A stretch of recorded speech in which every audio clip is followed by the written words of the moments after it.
日我哋又嚟到沙田睇一個老牌嘅私人屋苑。方便咯，我覺得呢度旺中帶靜，四四方方，好實用嘅。我還是更喜歡第一城，我覺得看起來反正沒有這個綠色的看着乾淨。同其他屋苑差唔多，冇乜分別咯，淨係多咗個保齡球場。咁大家估唔估到喺邊度呢？咁答案就喺我後邊嘅富豪花園啦。屋苑前臨城門河，背靠小山丘，但係樓價就一直低水。好似今集參觀嘅一個600幾尺三房放盤，尺價就低過9000蚊。究竟有咩因素影響呢？另外，我哋都會睇多一個三房套租盤。踏入租務旺季，屋苑又位處沙田，租金有冇進一步推高呢？睇完之後，大家都記得留言同埋 COS 3部曲，有機會獲得咖啡禮券。仲有撳埋旁邊嘅鐘仔搶先睇啦。富豪花園位於大涌橋路，由華懋發展，分咗兩期，喺1982年同埋1987年入伙，樓齡達38年同埋43年。屋苑最大嘅賣點，我諗唔使多講，一定係城門河景啦。14座嘅物業喺盡量互不遮擋之下排列，令到絕大部分前排向西或者向北嘅單位都可以享有唔同程度嘅河景。之後再細分望對面岸嘅沙田運動場、沙田市中心，又或者係遠眺沙田馬場、彭福公園等嘅景致。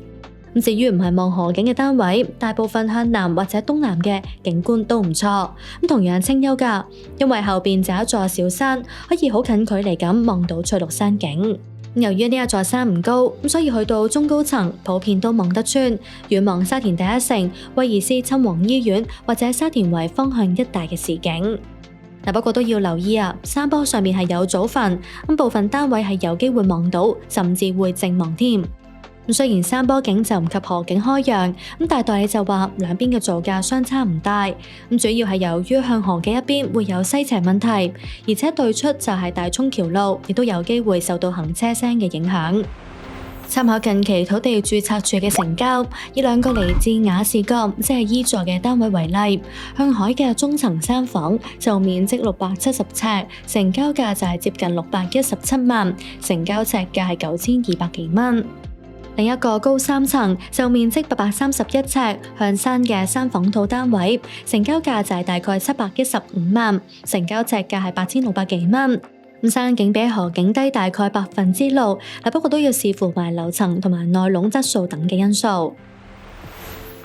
其實屋苑都仲有一類景觀㗎，就係望內園，好似部分極低層向住河方向嘅單位，就會比喺前邊嘅屋苑商場，又或者係會所設施遮咗，無緣城門河河景。同屋苑期數一樣，富豪花園嘅商場都係分咗兩期，中間以行人天橋嚟連接。就咁睇好似唔細㗎，各有2層，但其實裏面就冇乜鋪頭。二期商場主要係幼稚園暨幼兒園同埋攀石場，而規模大啲嘅一期商場亦都唔多鋪頭承租，超市都已經結業，剩低嘅就只係有卡拉 OK、保齡球場、酒樓、便利店同埋啲細嘅鋪頭，好似地產鋪等等。所以其實住客買嘢食嘢都係要去其他地方。近近地可以去左右兩邊嘅河畔花園一帶，又或者係沙田第一城，都係大概10幾分鐘嘅步行距離。連鎖店同埋小店都有，不過沿路就冇瓦遮頭，要日曬雨淋。當然都可以搭車過去啦。屋苑對出就有小巴同埋巴士途經，呢度都多路線往返區內同埋港九新界㗎。好似去沙田市中心，車程都係大概10分鐘到。不過始終富豪花園偏離港鐵站，商場配套又比較簡陋，都導致屋苑樓價長期低水。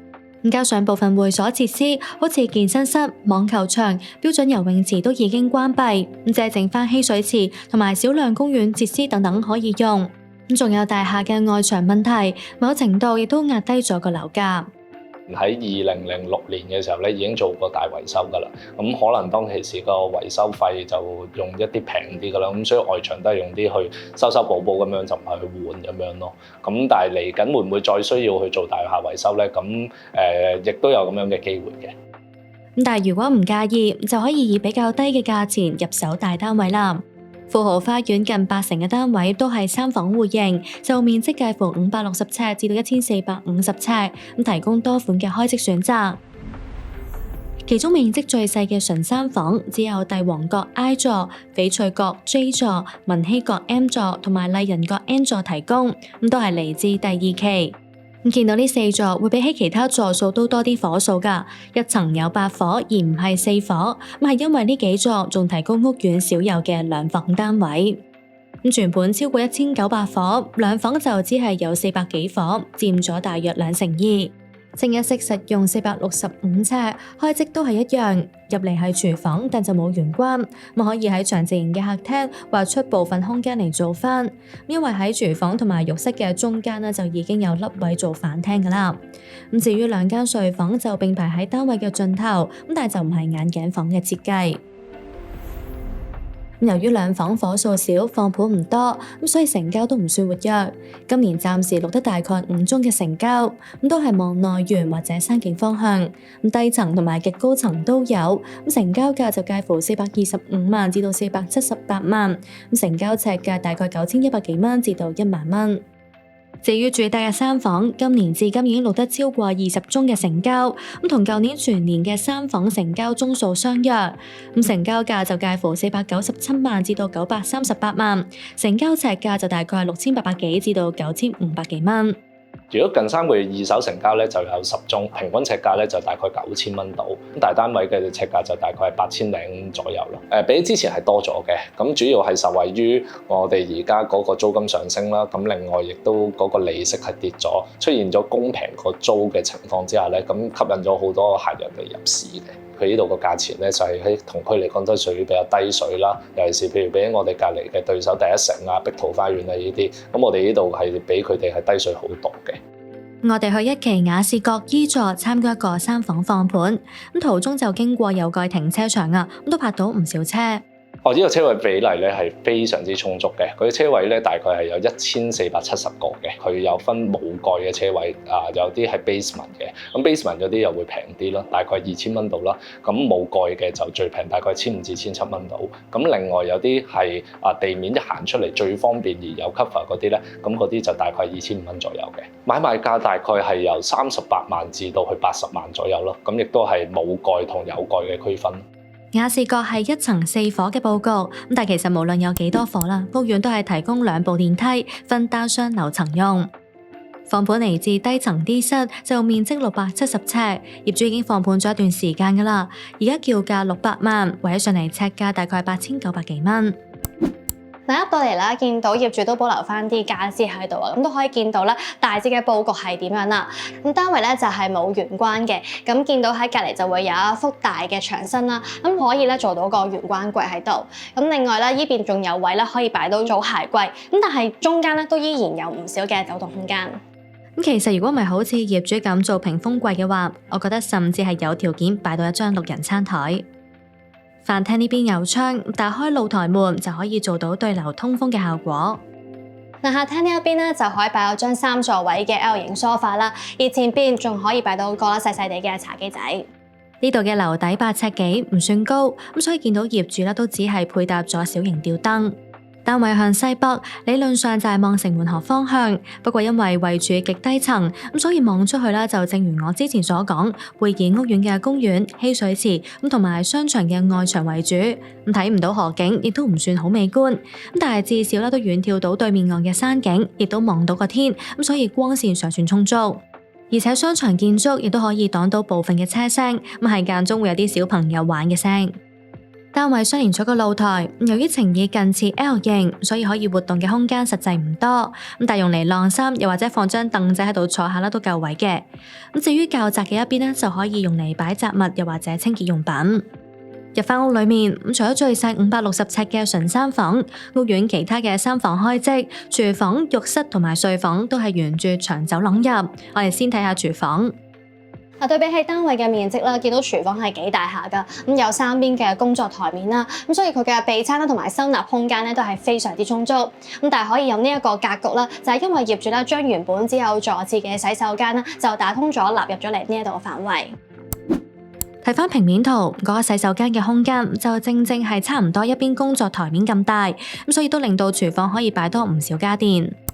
廚房隔離係浴室，設計同埋用色都比起單位其他位置時尚，亦都新啲，設有浴缸。新買家如果唔介意嘅話，我覺得浴室係可以保留翻落嚟㗎，咁簡單執下就得。唯獨係收納空間唔算多，只係有一個鏡櫃。我都有見過啲單位會將中間嘅洗手間納入嚟浴室，令到空間更加大。咁保留翻原裝設計都有嘅，咁就要視乎翻買家嘅個人喜好啦。跟住轉睇下3間睡房，嚟到近廳房，估唔到都幾大下㗎。嗱，呢間房咧就呈以方形啊，咁見到業主咧就將一大組嘅衣櫃啦放咗喺床尾後邊，咁變相咧就令到佢可以喺隔離啦做到一張咧幾大嘅化妝台。嗱，呢度嘅睡房普遍都會有一個幾大又幾深嘅梯形窗台，咁所以大部分業主啦基本上都會訂做櫃桶嚟去增加翻實用空間。咁隔離呢一間房都係一樣，窗台有做櫃桶，咁2間睡房都同客廳同向，開則亦都好似係呢一間會稍為大啲。咁設計都特別啲啊，新買家可能亦都要預留翻筆錢嚟重新裝修。最後睇埋喺走廊盡頭入嘅房啦。咁呢間房咧就呈以長形啦，咁見到業主就將佢而家佈置成一間書房嘅。咁如果係以睡房嘅話啦，咁就可以將床啦靠窗邊擺啦。咁另外呢度咧就放衣櫃，咁但係要留意啦，咁其實呢度咧係有隻窗㗎。由於呢間房扭咗向後排，咁所以採光差啲，有2隻窗喺唔同角度踏入光線會比較好。咁做衣櫃嘅時候就盡量唔好遮咗佢啦。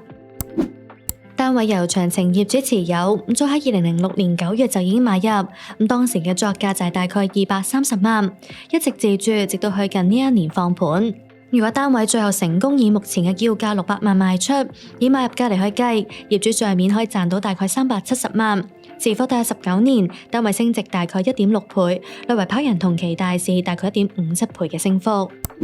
不過睇返銀行估價，介乎大概572萬至到574萬，業主嘅叫價高最多近5%。咁至於28 House 嘅估價就係大概555萬7千蚊。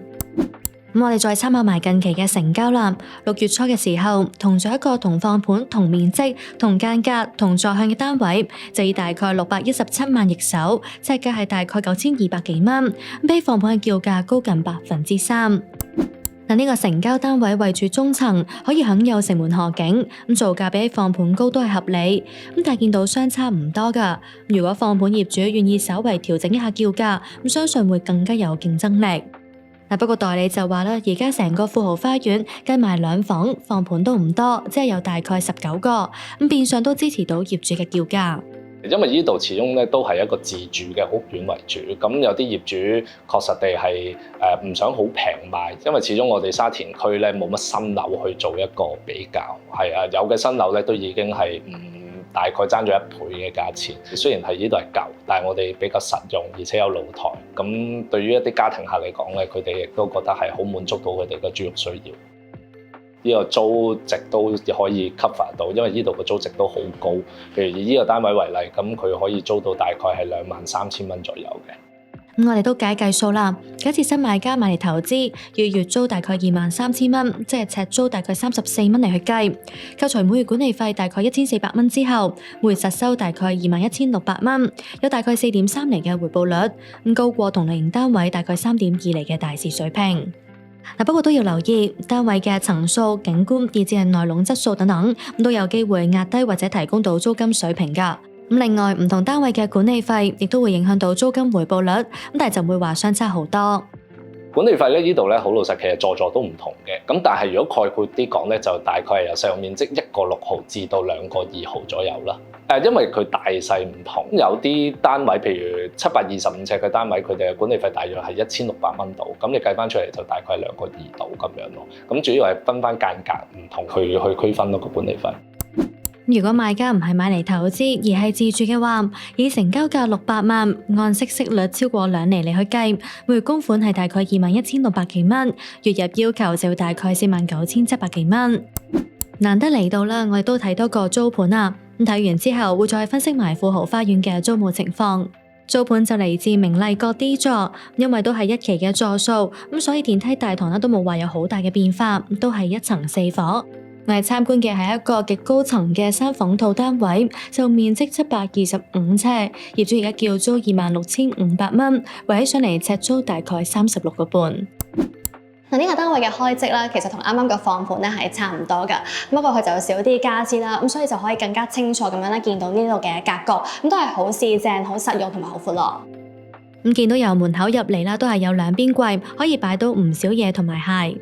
咁成個長形客飯廳就有超過200尺。咁大爺就話啦，業主本來係自住㗎，咁所以都有花心思裝修，保養亦都唔錯。單位咧就係向南㗎，咁前面就會有個山坡啦，亦都可以遠眺到山景，咁所以就算唔係望住河景啦，依然都係好開揚㗎。咁另外因為呢個單位咧就係喺高層啦，咁採光咧亦都非常之好。